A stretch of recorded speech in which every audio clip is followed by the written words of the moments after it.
Hey everyone, it's Keith. Well, I'm here in the garage today because it looks like it's going to rain. My Yamaha Super Tenere has just turned over 10,000 miles, and I thought this would be a great time to talk about the bike and what my ownership experience has been like over the long term, and whether I would buy the bike again. Now, I've done a number of videos on the Super Tenere over the past year or so, and I've gotten a lot of great responses from people in the YouTube community on the bike. I've been really gratified to hear some people say they bought a Tenere because of some of the videos I did, so I really appreciate that. I'd also like to answer any questions that people have on the bike, so you can drop those below. But I'm going to talk about some of the questions that people have had in the past year and address that in the video as well. Now, the first thing I'll talk about with the Tenere, in my experience, is that it's been extremely reliable. In those 10,000 miles, I have not had to take it in for any kind of service at all. I haven't had any issues with the bike at all. The only thing, in fact, that I've done is to change the oil and change the final drive fluid in it, which is gear oil. Very simple.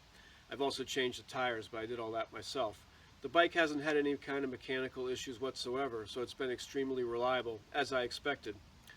One of the questions that I have gotten in the past is people wondering about the extended warranty from Yamaha. I don't have the extended warranty, and based on my experience in the last year with this bike and with other bikes I've had over the long haul, I would say you probably don't need an extended warranty on it. Now, one of the questions I get a few times on each of the videos is comparing this bike to the Bmw Are 1200 GS. And I don't think that's much of a surprise. When this bike came out in 2012, I noticed that the specs seemed an awful lot like the GS's. In fact, if you look, the tires are exactly the same size. I think Yamaha went to a great deal of trouble to reverse engineer what was pretty much considered the gold standard of motorcycles, and really still is. But if you look at what this bike does compared to the GS, there's not a whole lot of difference. You can take it on the same types of roads. It's great for touring, holds a lot of things, comfortable, reliable. The big difference is going to be the service and the price. I mean, I got this bike for fully loaded, as you see it, for under $11,000. If I was going to buy a similar GS, the only thing I could probably afford would be a 10-year-old air-cooled one without any kind of bags on it. So the big difference is the price. The only thing besides the price is probably the service. If you need to take your GS in for service, it's going to be kind of expensive. With this bike, it really doesn't need a whole lot of service. You can do it yourself. So it's a very economical bike to own and much cheaper than the GS. Some other questions that people have had was asking about whether you get the standard model or the one with the ES, electronic suspension. This is the standard model here, and really it's worked wonderful for me. What I did is I went through my owner's manual, I went through each of the suspension settings, set it up for my weight, and I was done. Whether I ride it in the dirt or on the highway or anything in between, it works really well.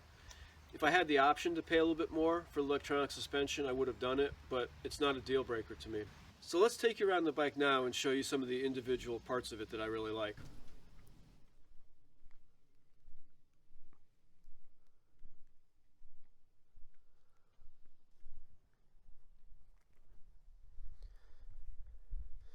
Now, one of the questions I've gotten quite a few times is about this wind deflector here on the top of the windshield. This is made by a company called MRA, and it's called an x-creen. You can find it at Twisted Throttle or Revzilla.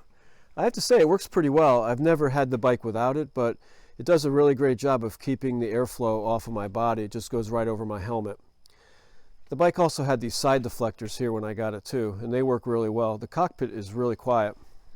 Now, the Yamaha factory bags are something that I've had a love-hate relationship with. I love how much cargo they carry, and I love how they're waterproof. I can go for a week on the road with this setup right here, and without having to tie any bags to the back seat. They really work well. The problem I've had with them is that they're not very durable. I had a crash last year where the bike fell over at about 15 miles an hour in the mud, and this bag here,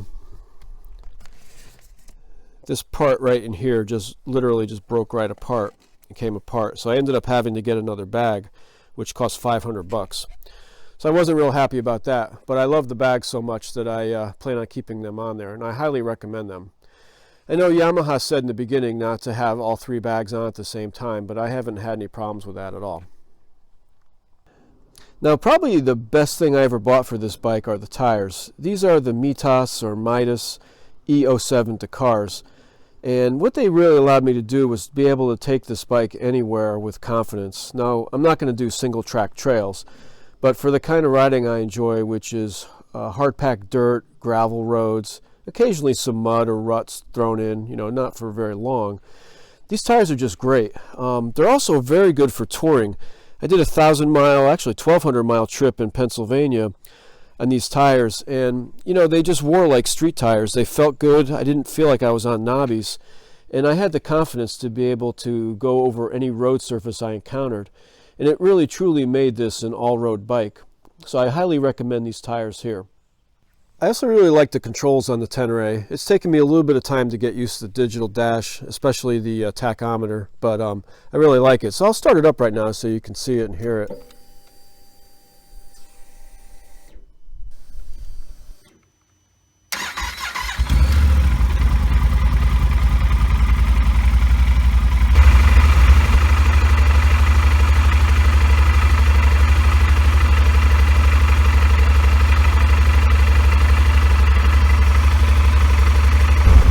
Show you the traction control, then hold it down, turns it off,